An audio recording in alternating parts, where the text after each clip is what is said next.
وكعادته النادي الاهلي يا جماعه بيعود من جديد في اللحظات الحاسمه ويفوز على بلديه المحله بهدفين مقابل هدف في مباراه مثيره حتى لحظاتها الاخيره، ولكن حسمها انتوني موديست التبديل اللي كان اثار غضب جميع جماهير النادي الاهلي، ولكن بياتي بثماره بالنسبه لمارسيل كولر. واهلا بيكم النهارده في حلقه جديده في مباراه من المباريات الجميله جدا للنادي الاهلي اخر فتره. مش مباراه جميله في فكره الاداء، لا هي مباراه جميله في فكره الاجواء والجماهير النهارده اللي كانوا موجودين وحاضرين في ارضيه الملعب. وبالنسبه للاحداث بتاعه المباراه بقالنا فتره 4 قدام الاتحاد ومن قبلها 3، الماتشات ماشيه على الهادي كده والاهلي بيحسمها من الشوط الاول، ولكن مباراه النهارده لا، على عكس العاده بالنسبه للنادي الاهلي فتره اخيره بيعود الاهلي من جديد. وقبل مباراه الترجي في نهائي دوري ابطال افريقيا بيستعيد شخصيه البطل، وبعد ما استقبل النادي الاهلي الهدف في الدقيقه 57 عن طريق ماجد هاني لاعب بلديه المحله وناشئ نادي الزمالك اللي طبعا احتفل النهارده بالنبله. طبعا واحنا عارفين نبله مين، نبله نادي الزمالك طبعا عشان من ناشئين نادي الزمالك. وسبحان الله يا جماعه والله العظيم، يعني انت كده كده بتبقى اصلا واثق في الاهلي ان هو يقدر ان شاء الله يعود في المباراه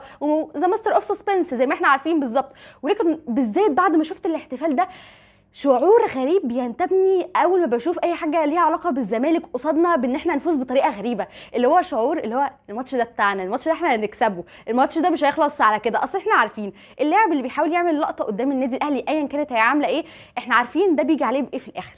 عمري يا جماعه انا ما افتكرش حد ربح لما عمل حركه قدام الاهلي استفزازيه، سواء فرق شمال افريقيا او لاعبين سواء كانوا في الزمالك واحتفلوا قدام الاهلي باحتفالات معينه، كل ده في الاخر بيجي وبينزل لعن على اللاعب ده. يعني انت النهارده كنت عايز تاخد لقطه قدام الاهلي وتاخد بونت عند جماهير الزمالك ويفتكروك تعمل نفسك ترند، النهارده الترند كله هيتعمل عليك من جماهير النادي الاهلي، اللي هو يا جماعه خلاص بقى يلا دي الكوميكس بتاعت النهارده بتاعت الماتش هتبقى على اللاعب ده. ولكن الصراحه هدف رائع من بلديه المحله في مباراه النادي الاهلي طبعا ابتداها كنا بنروح على فرص، النهارده احنا مسددين 21 تسديده، ودي حاجه بتضايقني جدا. ليه يا تو انت متضايقه ان احنا بنهاجم وبنسدد كتير على المرمى؟ لا ابدا، بس فكره ان انت بتسدد كم التسديدات ده ومش قادر ان انت تحرز اهداف وبتكسب في اللحظات الاخيره، دي حاجه رخمه جدا. انت ماتشات زي ماتشات افريقيا ونهائي افريقيا اللي جايين دول انت كل فرصه لازم تستغلها اكبر استغلال، انت مش هيجيلك فرص زي دي كتير، فرص ان انت تضيعها، فرص جت كهربا تمام. الاستلام النهارده عند كهربا كان غريب جدا، فكره مش عارف يستلم، مش عارف يقف كويس على الكوره ويسددها،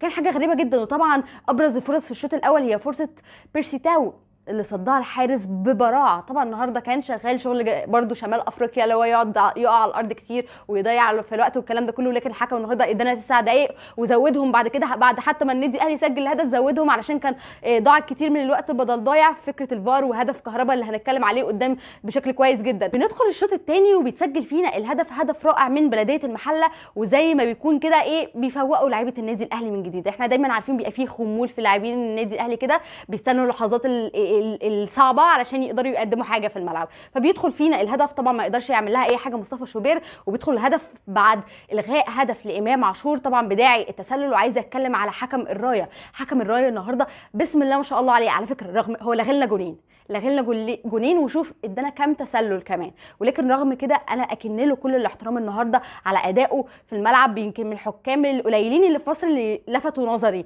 يعني كمان ان هو يبقى لاينمان، يعني هو كمان حكم رايه، لا دي حاجه جميله جدا. النهارده تقريبا شبه كل قراراته كانت صح، حتى في الهدف الثاني لما اتلغى بتاع كهربا قال الحمد لله، هو كمان شخص بيحمد ربنا وعارف ان ده توفيق من عند ربنا كبير جدا، فشكرا ليه على ادائه النهارده لان فعلا هو حكم عادل جدا وكان النهارده شغال على اعلى مستوى. طبعا الهدف ده اتلغى وهو فعلا هدف غير صحيح لامام عاشور، ولكن بيجي مارسيل كولر عشان ينزل التبديلات، واذا بتشوف انتوني موديست على الخط يبقى كذاب اللي قالك كنت عارف انه هيجيب جون. يا جماعه انا على نفسي انا اول ما شفت انتوني موديست انا حسيت ان المباراه بتنتهي، اللي هو اصل الماتش ده مش محتاج كده ابدا. وطبعا جاب الجول النهارده وهشيل بيه كل حاجه، بس لا لازم نتكلم في حته موديست. انت بتنزل موديست دلوقتي في الملعب، طب احنا هنعمل ايه؟ وبعدين موديست من اللاعبين انت ما بتبقاش عارف يعني انتقدك ولا ممكن يطلع منك حاجه يا ابني، يعني ده كان شعوري النهارده. ولكن مع انتوني موديست وكان التغيير الرابح ومان اوف ذا ماتش النهارده، مع ان بص هو نزل تقريبا ربع ساعه بعيدا عن الوقت بدل ضايع.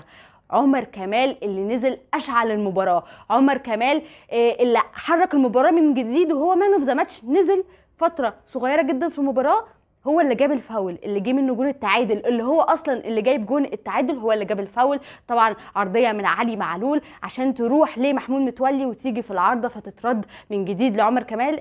طبعا شومه في المرمى، يعني مش محتاجه كلام من عمر كمال. احنا عارفين رجليه دي عامله ازاي كويس لما كان في فيوتشر، والحمد لله بدا يشتغل كويس جدا مع النادي الاهلي. ومن بعدها بيجي عمر كمال عشان هو اللي يعمل اسيست برده من ركنيه من علي معلول لعمر كمال يديها لانتوني مودست في اللحظات الاخيره، عشان الحمد لله حتى مودست هو بيحطها بيقع، اللي هو عايز يدخلها باي شكل وباي طريقه مش مهم، ولكن الحمد لله ان قدر انتوني مودست ان هو يسجل الهدف الثاني للنادي الاهلي ويحصل الثلاث نقاط للنادي الاهلي، 3 نقاط في غايه الاهميه في مشوار النادي الاهلي في الدوري. بيراميدز النهارده كسب، ففعلا 3 نقاط كانوا هيفرقوا جدا مع النادي الاهلي، وما قدرش ان هو كان ياخدهم الثلاثه، ولكن الحمد لله قدرنا ان احنا ناخدهم. ولكن عمر كمال انا مش عارفه ايه اللي ممكن يخلينا ما نلعبش عمر كمال اساسي، او مين يقدر يلعب على عمر كمال اساسي. وسيبكم من محمد هاني، مش بقطع في محمد هاني. محمد هاني انتوا كده كده عارفين انا رايي عن محمد هاني عامه ايه، حتى لو في بعض الاوقات محمد هاني كان بيقدم اداء كويس، ولكن انتوا عارفين رايي بشكل كبير جدا في محمد هاني.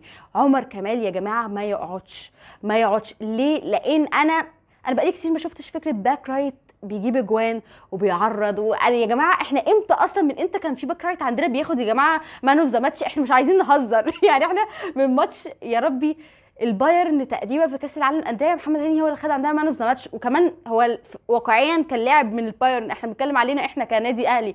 غير كده محمد هاني امتى كان هو نجم اللقاء يا جماعه؟ هو رقم 1. لا عمر كمال بيقدم اداء رائع يستحق عليه الاشاده، ان هو ينزل في فتره قليله ويقدر يبقى مؤثر، ده شيء يستحق عليه كامل الاحترام وكامل الاشاده. فشكرا جدا لعمر كمال، ونتمنى ان شاء الله ان هو يكمل على الاداء ده، وان شاء الله يبقى مستعد لمباراه الترجي القادمه باذن الله. ولكن على سيره بيراميدز، وقلت لكم ان بيراميدز كسبت النهارده وحصدت ال3 نقاط طبعا في مشوارها في الدوري.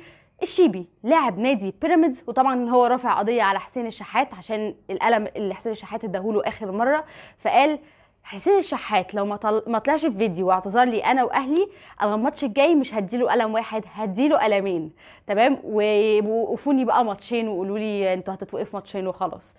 انا بس مش عارفه اقول له ايه، يعني انت لو تقدر تعملها اعملها. يعني انا مش عارفه، يعني انت دلوقتي بتقول لحسين الشحات ممكن اديك قلمين، انت متخيل دلوقتي حسين الشحات بيفكر في ايه؟ يعني انت عارف انت لو جيت لحسين الشحات هيعمل ايه؟ يعني تصريح غريب جدا ولاعب غريب جدا. يعني انت بعد المباراه اصلا دي حسين الشحات جه اعتذر لك، وانت ليك صور متصور وانت بتسلم وبتبوسه وبتضحك، فانت ايه الفكره ان انت دلوقتي طلعت عليك فجاه لا انا هرفع قضيه ولا هعمل وهسوي؟ حاجه غريبه جدا من اللاعب وتصريح اغرب. يعني انت حتى لو عامل حسابك خليك ذكي، عامل حسابك تضربه ما تقولش انت بتعرفه انا جاي اضربك، طب هو هيعمل حسابه ان هو هيرد عليك لو انت جيت ضربته. تصريح غريب جدا ان هو يطلع من لعيب كره قدم بصراحه، ولكن احنا متعودين على الاجواء دي في مصر الحمد لله، احنا متعودين عليها دايما. ولكن ان شاء الله ما يحصلش اي خناقات واي خلافات، والموضوع ينفض بشكل كويس ما بين الاثنين لعيبه، لانه الموضوع بصراحه يعني راح في سياق الضحك بشكل كبير جدا. ودي كانت حلقتنا النهارده، اتمنى الحلقه النهارده تكون عجبتكم. وطبعا قبل ما انهي الحلقه احب افكركم واذكركم بانكم تدعوا لاخواتنا في غزه وفلسطين، ربنا ينصرهم ان شاء الله على جميع اعدائهم. كانت معكم طاقه النجار،